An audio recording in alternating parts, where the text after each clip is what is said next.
If you never talk about that mission statement hanging on the wall, tear it down because it's actually hurting your business.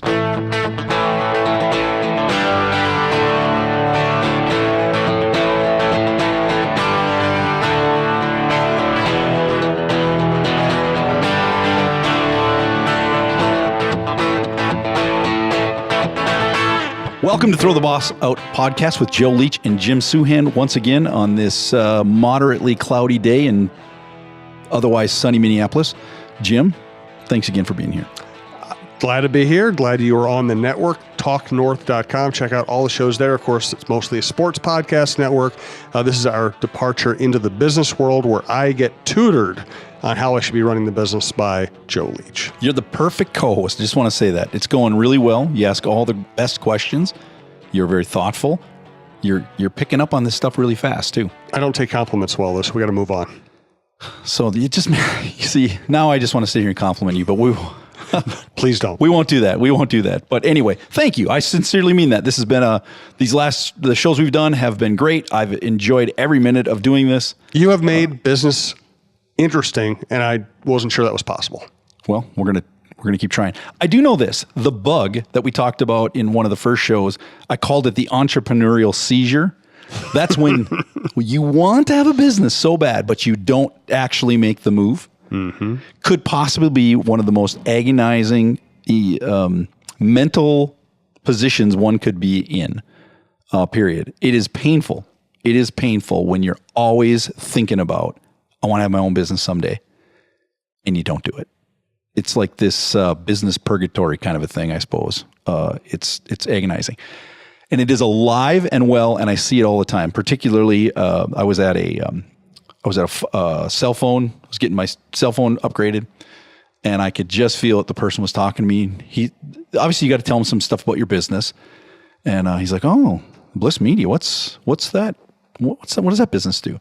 So he's asking all the right questions. He's doing all the right things. He's learning about the market. He's trying to find out, he's trying to like turn over the rock that I talk about. Like, let me go find some of these business opportunities or let me learn something. And he's asking just great questions and finding out more about my business. And I'm talking to him and I'm thinking, this is really fun.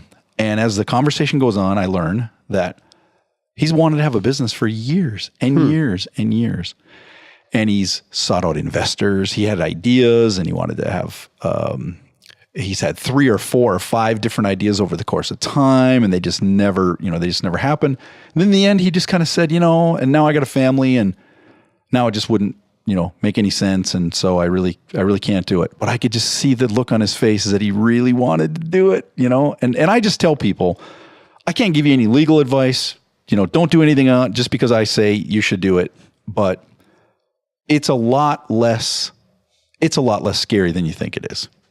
And the only difference, we say this all the time, the only difference between someone who has a business and someone who wants a business is the person that has a business just did it. That's it. There's not a bunch of other criteria and all that kind of stuff. So this whole mission statement thing, this has been driving me crazy for years, and this is a great opportunity for me to just vent. Is this okay if we do a venting show? I love venting shows. Basically, my entire career is venting, so you're into have this. at it. I work for a company that went through probably 3 different total quality management training type things, and it always involved a mission statement. And I remember thinking to myself, I'd walk by that plaque on the wall or that little, they'd frame the mission statement, and I'd think, I don't even know what that means. Thank you. God, thank you. I always found I'm sure there's a good mission statement out there someplace. I'm just not sure I've ever seen one. No, there isn't. I'm pretty much. Thank you. I'm going to tell you, if they call it a mission statement, it's like just all gone wrong. Cliches and buzzwords. Right. What is your mission statement? It is to improve the lives of people who think a lot like we do and want to further their products and services and enhance the lives of the people that are inside of this organization. You got to have the words at the end of the day mixed in there, and synergy. Synergy at the end of the day is Right, very that'll make a mission synergistic. statement. Yes. So I might be insulting a whole bunch We of just people. did. Yeah, right. And that's another thing I've done throughout my career, so I'm comfortable with that. I feel like I think I have a cynic coach here or something like that. Right? I can do that. Yes. That'll be my next I'm business. teaching you what I know Cynic about coaching. business. Yeah, I'm teaching you what I know about business, and you're teaching me what you know about cynicism. Well, I will say what? You know what? I'm not a cynic. I'm a skeptic. Skeptic. Cynics think Yeah, everything's crappy. Skeptics just want to have proof that something's good. But you give them a chance where the cynic doesn't give you a chance. Gotcha. A skeptic wants to have it proven to them. This is great. Just a sidebar here. Do you ever listen to the podcasts? Do you listen to your podcasts? No. See, I'm going to stop because when I have listened to a few of them, and I realize that I'm not a grammarian, right? I think you told me that was a word, right? I'm not a grammarian, and I just don't talk well. So I'm just saying to everybody, forgive me. You mean you don't talk good? I don't talk that good, right? I used to live in the South, so you can say I don't talk good. No, it's funny listening. So you feel free to correct me on those things, so I learn something while we're doing. I'm not going to correct you on grammar. I'll just tell you what I think. Now, back to the subject of mission statements. Does this mean that I'm against what a mission statement is supposed to do? No. I'm all for the purpose of a mission statement. The purpose of a mission statement is to get everybody's values aimed in the right direction and to have a cohesive morale and a goal for everybody to move toward. The problem with the mission statement is when you throw it up on the wall and never say a thing about it again, every time somebody walks by that, subconsciously, they're reminded that you really didn't believe in that thing in the first place. Right? Because otherwise you would talk about it. Right. So don't put anything up on any wall anywhere and think that's going to be a substitute for talking about what it is. Values. Values are those things that we all find attractive. Values are those things that at the heart of each person we can share and believe in, right? I ask when we start talking about the values in our business, and we have some very specific values that we talk about on a regular basis. When a new person comes in, they will often say, well, the last place I was didn't have any values. I say, oh, no, that's not true at all. Every place has values. Some are spoken and some are just acted out. And sometimes the values are not quite as ethical, or maybe they're not as, even not, ethical is probably a strong word, but they may not be positive. Yeah, some places, if they wrote down their values, they might get arrested for it. Well, I'm not 100% sure if it's that bad, but... Okay, that was cynical. That wasn't skeptical, that was cynical. How'd you know I was going to ask if that was cynical or skeptical? I kind of knew. So everybody has values, and if their values are that I'm a business owner who's me first, you don't have to say it. Everybody's going to know that, right? If the values are, we don't trust anybody because that's cost us money, well, whether you say it or not, I'm telling you, everybody knows that that's the value. So did we start our company with, great values all the time? No, we learned along the way those things that were lurking underneath that were hurting, basically, or could have hurt. When I left my last employment, I know I had this thing in my head. I've talked about the person that said to me, you work for my husband, and how that just didn't sit well with me. That was one of the first, the roots of some of the values that we have. So we have a no boss philosophy, basically, and we don't even, the word boss is a swear word, like I said. That came from that incident, but everything else kind of came as we grew. The first person that we ever hired, so the first company I had was it's called Bliss Media. It's a printing and mailing company. We do a lot of work. We do direct mail stuff. So if somebody wants to communicate through the mail, we can help them with every aspect of doing that. I started out essentially as a broker. So I partnered with a printer, and I was a really good salesperson. So I went out and brokered the printing for my partner, and the mailing I just did with other mailing companies. So we would coordinate between and do all that. So at some point we said, we have enough business. We could actually have our own piece of equipment. So I hired a piece of equipment, And we also hired our first production person.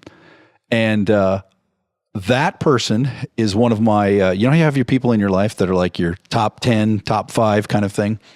This person in my life is probably in my top 5 all-time people. His name is Liney. He was very instrumental in these values, but it wasn't intentional. It was just him being him. And we had so many conversations. He had come from an environment where things were really, everybody's keeping their thumb on everybody, and it was push, push, push. And the reason he wanted to come to a different company was to, experience something different. And so we get, first or second job in. And here's me, the owner of the company, looking over his shoulder as he's running a machine. And at one point, he turns his head to me. And he says, "You going to stand there all day?"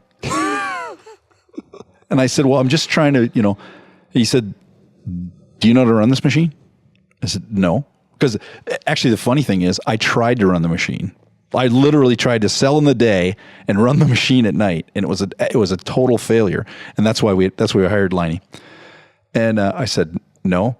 And he said, "Then let me wrap this up and we can talk if you want to talk about stuff later." And I started in with, well, are we going to make it on time? Are we going to, I'm just trying to, we can't be late. This is a new customer, And he shut the machine down and he said, "Let's go talk."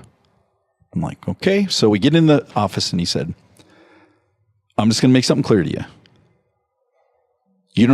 We already established you don't know how to run that machine. So you're going to have to trust me. And you're going to have to trust me that I'm going to make it run as fast as it possibly can. And I will do that if you give me the latitude and the leeway to do that. But if you push me, you have to remember, without telling you, I can slow that machine down to about half speed and you'll never know it. Because I got a million excuses. I learned them at the other place. I got a million excuses I can tell you and you will never know." And this huge light bulb went on. Not that I was trying to control people, but like I've said in some. But you're trying to control people. I was trying to control people because I thought it was for the best of the company. Right. But I also came from a place that valued production people different than it valued office people. And actually, we had a situation where there were several owners. And there was one owner that valued one more than the other, and another owner that valued it was the opposite. So there was always this conflict that was going on. And I also said I never wanted to have that wall between, the office and production. So this little incident broke all those bricks in that wall. It was one of the most profound moments of my business that I could ever think of. And so I started writing down all these little things that would happen, like how can we make this company better? And it turned into these values that we have that we literally talk about every single week. I have the 3 different companies now. It's technically 2 companies, but I talk about them as 3. In every company, we have a meeting every week, and we started off by talking about one of the values. And sometimes I might talk about the value, or we might go round robin and people take their turn, and they just talk about what it means to them, and they give examples of how it actually, manifest itself. And let me tell you, when I started that, I was really scared that people were going to go, "Oh, here we go again." Blah, blah, values this, values that, whatever. I can tell you that everybody honestly likes them and they participate. And I know that matters. It really makes a huge difference in the whole thing. So I'm very happy we do that.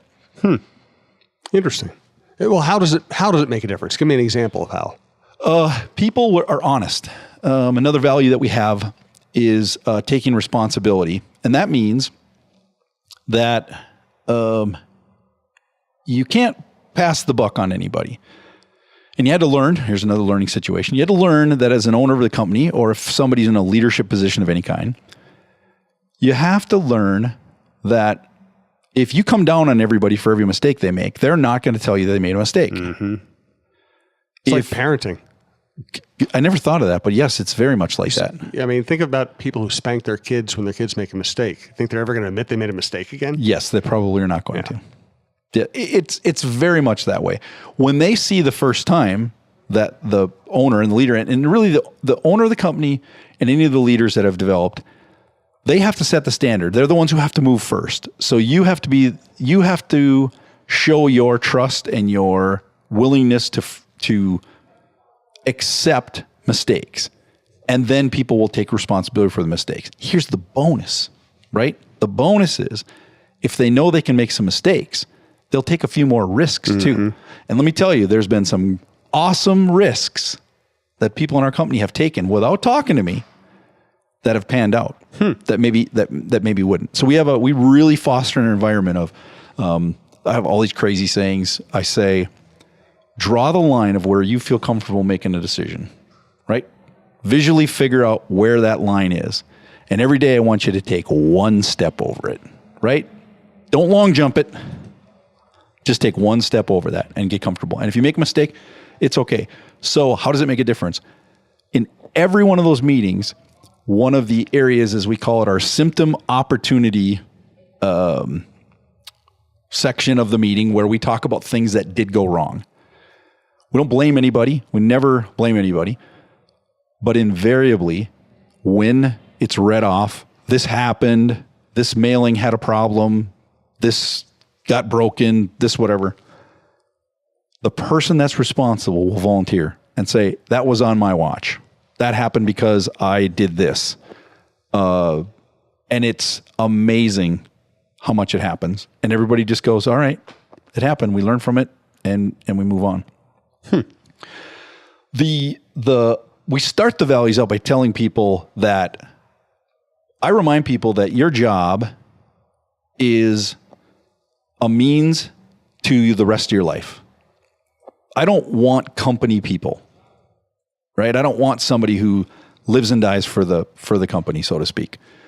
I want people who use the company to their advantage, right?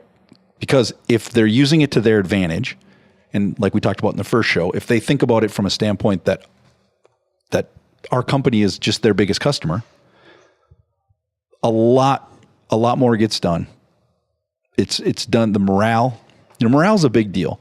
One of our values is, quote, build superior morale. And what I point out in there is that is not a one-way street. Building morale isn't just the company saying, hey, we're going to have picnics and we're going to do all this great stuff and you can come and go as you please. And, we're going to give you massive bonuses every 3 weeks. That's not morale building, but that's what people think builds morale. What builds morale really is when two people who work in a department can actually step aside and get angry with each other but do it respectfully and can get to the bottom of the problem. Because the thing that kills morale is when people aren't talking about the problems that are happening. It just eats up everything. So we foster an environment. People will come into my office. It's very common. They'll say, well, I'm having a problem with this person. And I'll say, well, have you talked to that person? Well, no, I'm not going to talk to that person. Why aren't you going to talk to that person? Well, some people admit I'm scared. Like, I don't know. I don't want to. Some people will say I don't want to hurt their feelings, right? And you just turn around and say, so if somebody had a problem with you, would you want them to just not say anything to you and just, get angry? And would you want them to come and tell me that they're having a problem with you? Like, how would you feel if it was the other way around? Yeah, they get it, but it's hard because they've never had to do it before. And so I try to say, hey, listen, if it's really that tough, let's all three get together. I'm perfectly fine with that. But I would much rather that you just respectfully go to that person and say, can we take a few minutes to talk about something? And there's another little caveat to that. Sometimes people get irritated with other people for no big reason. Oh, it's so often it's some little annoying thing and you don't address it and it turns into a big thing. Sometimes it's silly. And I don't tell people, well, that's just silly. But you solve that problem when you say, well, just go talk to that person about it. Because when they imagine themselves talking about that problem to that person, they immediately realize that's really kind of silly. Yep. So that's another reason that we again, I want people to talk. There's really sensitive work situations, and I make it very clear if you feel threatened or anything like that, by all means, we'll talk about that privately. But, you know, if it's somebody's not delivering, you know, the stuff to you the way you need it, if somebody's got a bad attitude, if somebody, you know, like I will not put up with people that you have to walk on eggshells around. Mm-hmm. I will not, if it gets to that point, I will pull somebody aside and say, you can't, because that's a form of manipulation. Mm-hmm. When you think to yourself, I have to walk on eggshells around that person, trust me, that person has wanted that to be the case. Right. That is, they have set that up deliberately to be that way, because that's how they live that's how they get themselves elbow room, right? And they also learn, you know, size, you know, that kind of thing. They manipulate people with that. So our whole build superior morale, we talk all the time. Don't communicate non-verbally. Don't do that. Don't be aware of the fact that you're, you know, shaking your head or whatever. Rolling I tell your people, eyes. Rolling your eyes is a big one. Rolling the eyes is just, and whispering. I read a story once about marriages, and they said that, like, I think it was from a marriage counselor, and they said if two people come in and they're angry at each other, they can make it work. If they have a problem they have to solve, they can figure it out. If there's a disagreement, the marriage counselor said, I can help any married couple but if I see an eye roll, it's over. The marriage is over. Somebody rolls their eye, it's basically they're dismissing everything about that other person completely. I think that's very true. And I never thought about that from the standpoint of, I know people like that. And I've often thought, that can't be fun. Yeah. I mean, somebody eye rolls you, they're just saying, if it's your spouse, you got no value. If it's your spouse, yeah. Whoa. I just got the heebie-jeebies here. I hope I didn't ruin any marriages then. No, Somebody's going to go home and their spouse is going to eye roll and they're going to think, oh man, it's over. I got to text my wife and see if she's ever rolled her eyes at me. I don't think she has. It's better not to ask. Actually, to my wife, I don't think I've ever seen her roll her eyes about anything, to tell you the truth. Good. So, no, I'm very lucky there. We were talking about different things. Whispering. I tell people, because sometimes you have to talk under your breath, because maybe you're talking about something personal. I say, you know what, go to lunch. Talk after work. I don't care if the whispering has nothing to do with work. Don't whisper, because everybody walking by, just human nature is why you do. So just don't. There's the little things that we say. Don't whisper.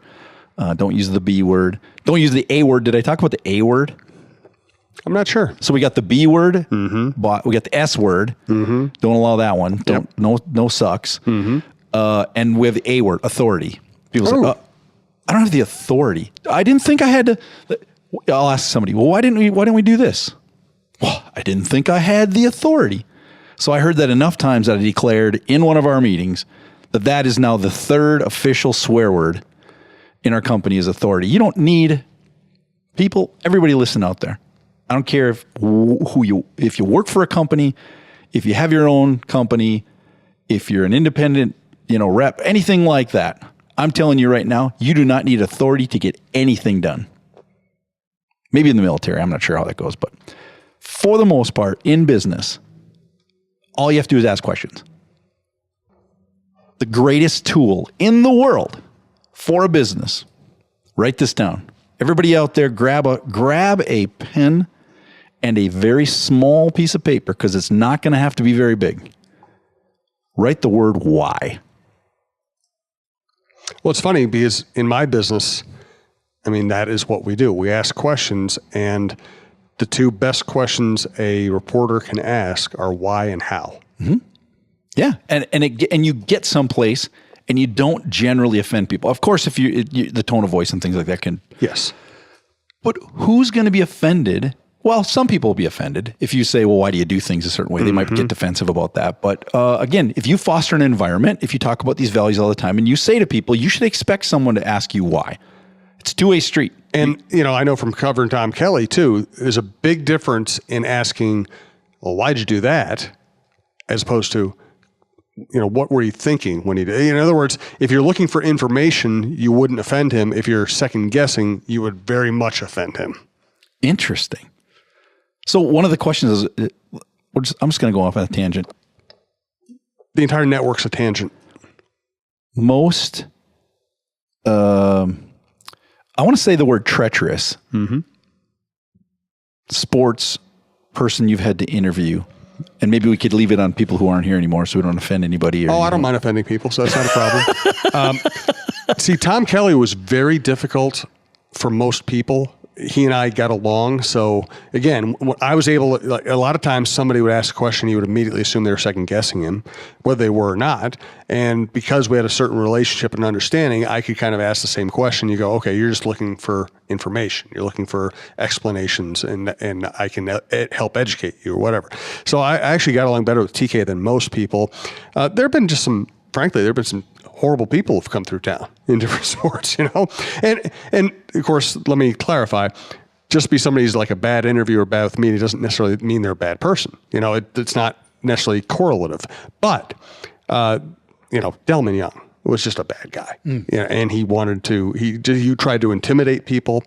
Orlando Hudson was really bad with female reporters, which I did not appreciate. I'm trying to think who else. John Rauch was just kind of a big jerk. I mean, sports is not like, nobody should ever paint athletes with one brush. It's like any other workplace. You're gonna have like 20% great people, maybe 10% really not good people, and a lot of people in the middle. That's every clubhouse, every locker room I've ever been in. But you do run into some complete jerks along the way. They're also, to balance it, Torrey Hunter, one of the best people I've ever covered. Kirby Puckett was a lot of fun. Ken Herbeck treated me great. Tom Kelly's been great. I mean, I've covered a lot of people who were just an absolute pleasure. But I have run into people who just not good people. Okay, so let me ask this question. So like a lot of people out there, I put myself in the shoes of the coach, right? I like to fantasize that I'm the coach up there getting asked the questions after the game. And I like to think about how I would respond. Or if I think about, like, if I was a politician getting all kinds of questions from people, what would happen? Like, would people just stop covering you if you always turned the question around? Because that's what I would do. Like, every time you ask a question, I would just turn the question around and say, why do you ask that? Well, that was what Tom Kelly frequently did. He'd say, okay, somebody say, oh, why would you bunt, especially in his radio show, why would you bunt in the third inning there? And he would go, well, how many people were on base? How many outs were there? What was the batter hitting against left-handed pitch? He would ask all these questions in a very kind of passive-aggressive way to say, hey, don't second-guess me unless you really know your stuff. Right. Right. So it can work. But a lot of, as you know, tone matters. Tone of voice, tone of the question. You can ask a question sarcastically, you can use exactly the same words, and you can almost sound deferential asking the same question. What drives me crazy that I imagine myself trying to combat in those situations is when people, before they even ask a question, they make a point. Oh, I hate that. Yeah. And I have... How do they stop that? An amazing thing about... Could you just say you're not allowed media, in the... Especially in I would say that about, and I'm going to be rude here, I would say about 70% of people in broadcast media don't know how to ask a question. Interesting. They either try to, here are the things you shouldn't do. You shouldn't make a statement. You should ask a question. You shouldn't offer a dialogue or a filibuster.